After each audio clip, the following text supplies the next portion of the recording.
How you doing? Good, how are you? I'm pretty good. We got a call just basically that you were just reporting vehicles throughout because that we're driving around on IBC. Okay. What happened? Sorry? What happened? Yeah, what happened? It was just that we had received a call that you were reporting vehicles while they were passing by the IBC. Okay. Are you from the area? Yep. Yeah. Mm-hmm. Do you have an idea on you just of this question that I can contact with you? This is a consensual encounter? No, we actually got a call. How come it's not consensual? Well, because we had parties that were asking for me to check out with you. Is there a crime being broken? No, there isn't. So it's consensual then, right? Well, it's not consensual because if it's consensual, then that would be just me making contact with you without me being just dispatching. Well, since there's not a crime, then you have no investigation, right? No, it isn't. That's the reason why I'm here. I didn't know that you were standing behind the IBC bank. The suspicion of crime? No, it's not. So you have no reason to be here, right? No, I do. I'm advising you that I got a call. Oh, okay. So I think what you would do is make contact with them then. No, because I don't know.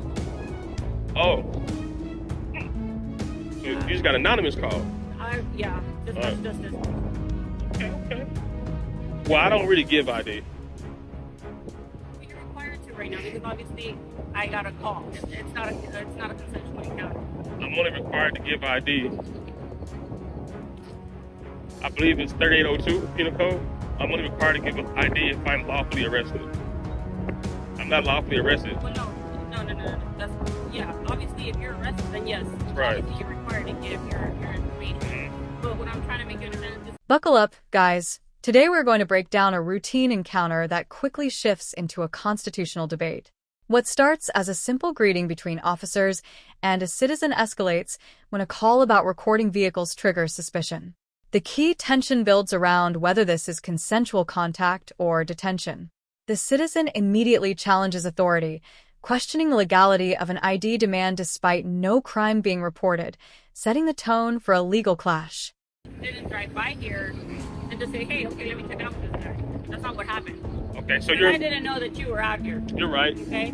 So in terms of your investigation was a suspicious person. Yeah, that's how the call came.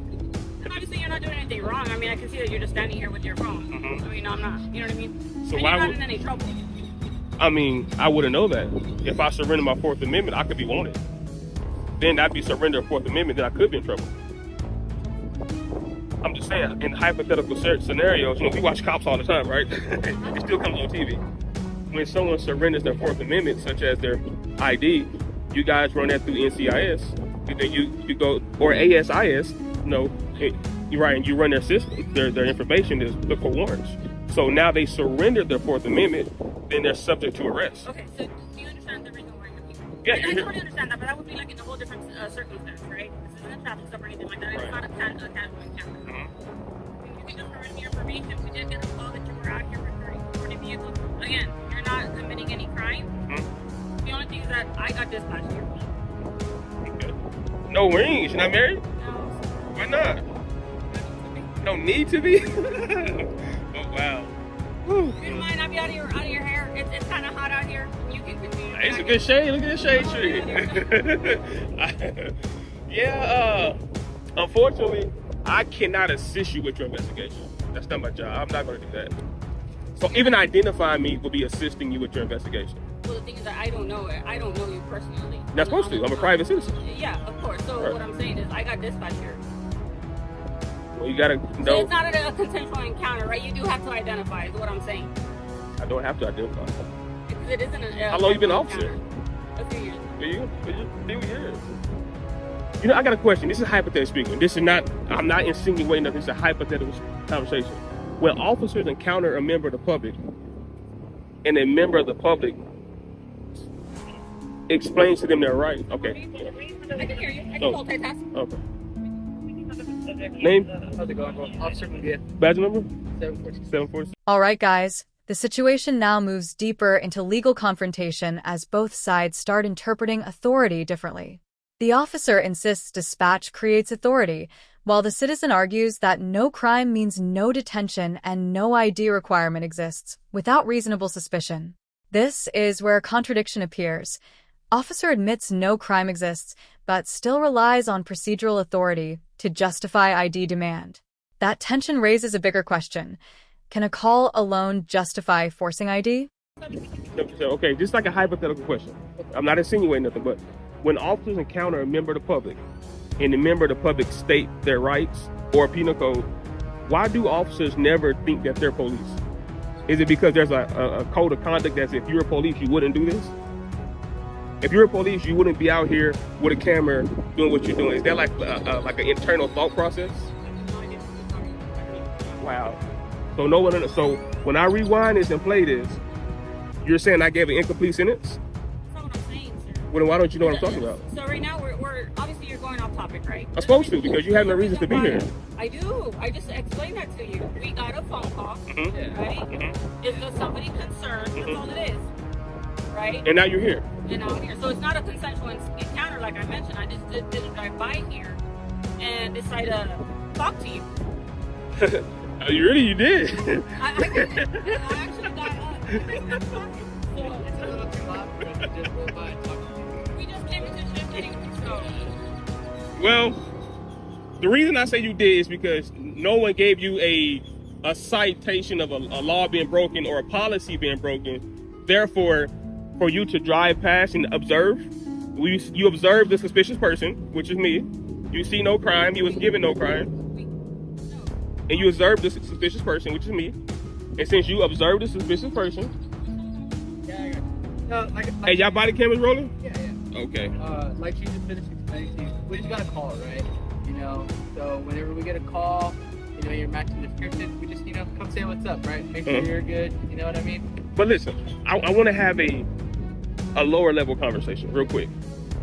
This is my hypothetical question. Why is it that when officers are called to the scene, even if it's not a crime, like what I'm doing right now, why is it that when you engage with a member of the public, when the member of the public state their rights, and if I state penal code, if I state case law, why is it that police officers never think, is he a police officer? It's almost like you guys just be like, he's not a lawyer. Now the conversation escalates into constitutional territory as the citizen firmly challenges the legality of the stop. Officers continue to justify contact through dispatch, but admit again there is no crime or suspicion of wrongdoing. The core issue becomes whether observation of a person recording in public can be stretched into reasonable suspicion without any supporting evidence. This moment highlights the blurred boundary between lawful inquiry and unconstitutional pressure when no crime is established. That type of like posture. Yeah. No, I mean, we listen to people, right? It's a part of our job. Every single day. When people are right, people are right. Oh, okay, you're right. You know what I mean? Okay, now watch this. Is this a consensual encounter? No, it's not. Okay. Just because it's a call for service. Right, because it's a call for service. Yeah.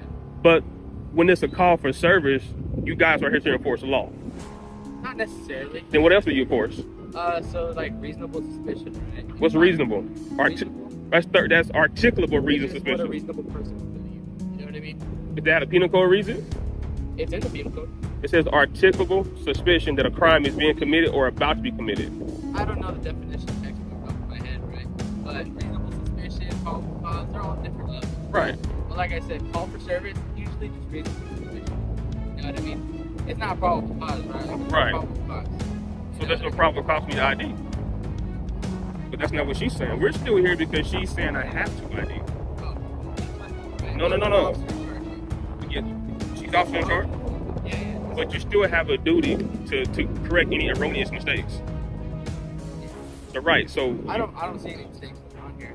Right? you just said I don't have the ID. I just told you she said I have to. Now you say you don't see a mistake? Well, that's her call. Maybe she sees something that I don't. Yeah.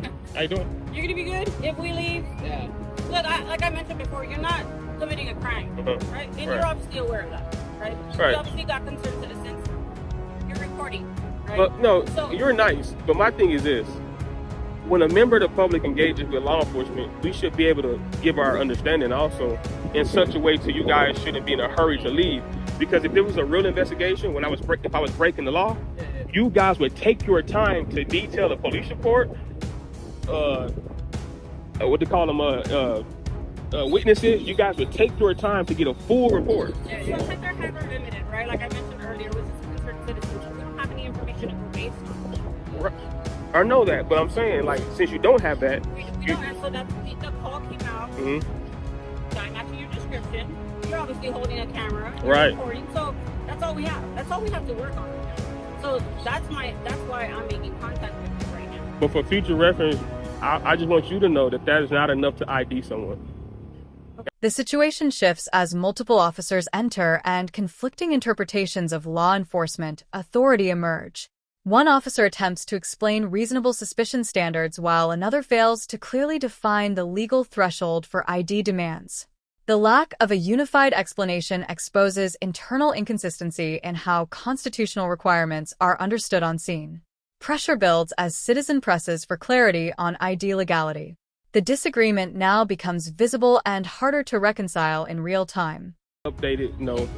I think it makes it easier, right? And like I mentioned, you're not in any trouble, like you had mentioned. I'm trying to make contact with you. At the end of the day, I'm doing my job. No, you are. But see, right? part of your job is to enforce accurate law. If you're misinterpreting the law, now you're violating someone's rights unknowingly. You can do it knowingly or unknowingly. Like this gentleman, when you went to the car, he said, "I did not have the ID." Now, that's counterproductive to what you said. So then when I told the gentleman, well, tell her that, then he said, well, it's not my stop. See, now we have a difference of understanding here. We got two law officers saying two different things. That is a problem. You should be on the same page. And then he said he doesn't know the exact penal code verbiage articulable suspicion. That's another bad thing, because you have to know that to make a proper investigation or proper arrest. I don't know my business. Or you just something that you just study because you like it? I'm definitely, I've been in government. Okay. Yeah, I've been in government, you know. And so, Look, like I mentioned, you're not in any trouble, and you haven't committed a crime, right? Like I have mentioned before. You're gonna be good. but that's not good enough, Well, the thing is that because you gave misinformation. You said I did not have the ID. Did you say that? And then when I said, well, tell her that, well, there's no proper cause. So then why did you say I have the ID? Well, because it wasn't a casual encounter. It just make it easy. That's not a legitimate circumstance. I want to know the right answer. So I'm trying to get you guys to get on the same page. That's what I'm trying to do. I want to know, why did you say I don't have the ID, and why are you saying I do have the I ID? did get dispatched. He didn't get dispatched. Doesn't matter. He's law enforcement. Yeah, but what I'm saying is he probably didn't roll my information. He didn't get dispatched to here. I have a call. Like I have an actual call. I mean, there's always an officer in charge for any situation, but that doesn't mean you didn't know what's going on, right? Like I mentioned, I did get it. I have a call was created for me to make contact with you. This isn't, like I mentioned, I just didn't drive up here and I was on the other side of town when this call came. Right. So all I'm saying is. Okay, let me ask you this: if I would have gave you my ID, would you have ran my name? Ran it? Would you have ran it in the system? No, I would have logged it in. Just that I made contact with you. So you wouldn't have ran for warrants? No, there's a difference. I can log it in that I made contact with you, and obviously you haven't committed a crime, and running it through the NCIC. The discussion transitions into deeper legal reasoning as the citizen challenges the limits of a call for service. Officers acknowledge no crime exists, but maintain that ID can still be requested due to procedural authority. This contradiction becomes central as constitutional limits are explained regarding unreasonable searches and investigative fishing. The citizen emphasizes that without reasonable suspicion, compelling identification becomes a Fourth Amendment concern. This exposes inconsistency in real-time policing. I wouldn't have done that. Now let me ask you this: how would a member of the public know when you're going to make that discretionary decision? Or you could have probably heard. I've done it before, and I know, and that's the bad thing about law enforcement encounter. You know, when a member of the public says something that happened in the past, law enforcement says, well, that's a different situation. But when you guys encounter us, and you say, well, you could be doing this, you could be doing that, then we can say, well, that's a different situation. So it goes both ways, you know. Right. Yeah, every situation is different. Unfortunately, we're here because, like I mentioned before, there's a call that I received, right? And that's basically, like I mentioned, you're not in any trouble or anything like that. You guys got cards? Yeah. You can write the CAD number on there, this call for service number on there for me. You want the CAD narrative? Yeah. So you don't want to say, you don't, so you, are you the kind of public official that don't correct their officers when they're wrong? I don't know if it's right or wrong. You don't know penal code? I do. What's penal code for ID? For ID? Yeah. Doesn't make it What is the penal code for when a member of the public is required to identify themselves? when they're suspected. Right. Am I suspected of committing a crime? So But when, like I said, we got reasonable suspicion, we got probable cause, we got mere suspicion. all that is separate though. Yeah. But you're rambling on about all these different things. I'm rambling. Yeah, you keep throwing different names. Isn't that what you guys use to articulate an arrest or a citation? You use penal code, right? So when a member of the, Citation code, citation, or yeah. right, so when a member of the public brings up penal code, then they're rambling Well, I mean, you don't really stay on one topic. I mean, that's what I'm saying. because you guys have no reason to be here. So I have to use subject matter examples to get you guys to Well, understand. it's like like we do have a reason to be here just because we're called. Now, That doesn't mean we're, telling you, hey, you're committing a crime, whatever, right? But it's just a concerned citizen, right? Our citizens are responsible. you're Daffy Duck. You need to touch up on your law and your fundamentals because you are a casualty to the city, and you, by the way you interpret things, it's not good for law enforcement. The case number, how much registered on it's just the catcher. It's information. If you guys are here on the information call. Yes. Yes, I know. Yeah. No. Alright. All right. Be safe. Hey, and always remember, every member of the public could be an FBI agent. They could be anybody. So when you give inaccurate representations of the law, you're opening yourself up to situations and circumstances. And we don't want to do that because the taxpayers have nothing to do with it. Okay. The encounter reaches its final stage as both sides attempt to clarify legal boundaries and disengage. No citation or arrest is made, but the citizen continues pressing on constitutional correctness. The officers eventually disengage after prolonged debate over ID requirements and reasonable suspicion standards. The case highlights how misunderstanding authority can blur constitutional protections during routine